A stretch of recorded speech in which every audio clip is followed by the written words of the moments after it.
دنیای اسلام عزت خدا با غیر از اسلام جستجو کردن است. هرگاهی که ملت‌های مسلمان عزت و شرافت خود را با غیر از اسلام جستجو کند، همین چک ذلت در دنیا برشان نورما می شود.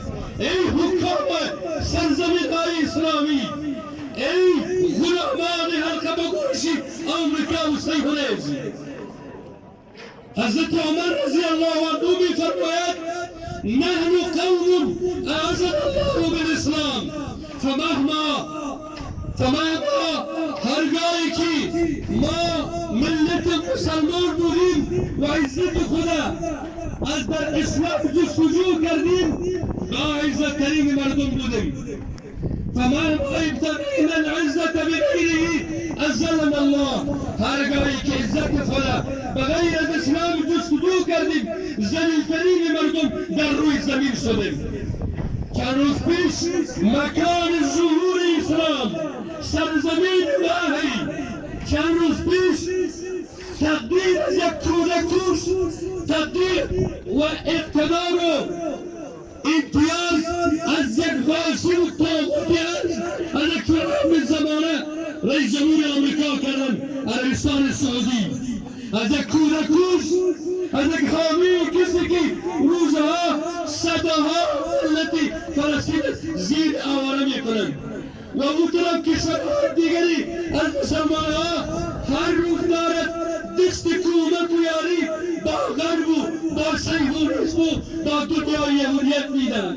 پس عزت خود ما برای اسلام جستجو کردیم. الله ذلیل‌ترین مخلوقات ما را در روی زمین خواند. ای ملت دیور افغانستان، شما روز میبینید که زنان و کودکان و پیرزنان و مردان مظلوم و بیچاره فلسطین هر روز از شما مجاهدین افغانستان کمک میخواد. کلیمان شما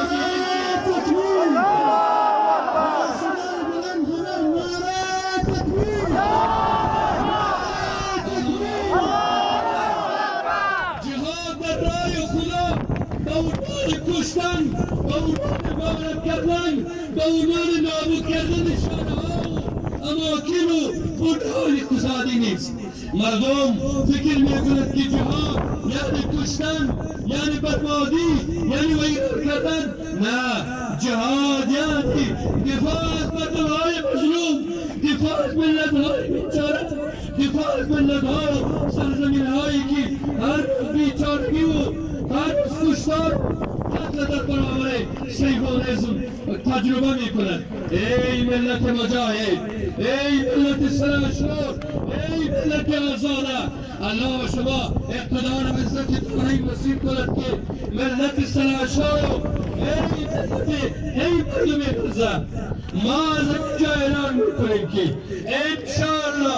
انشاءالله ای مجاهدین سرفکن و آزاده افغانستان یک رو به سراغ شما میاد و سرزمین شما را از اشغال صهیونیسم انشاءالله آزاد خواهیم کرد.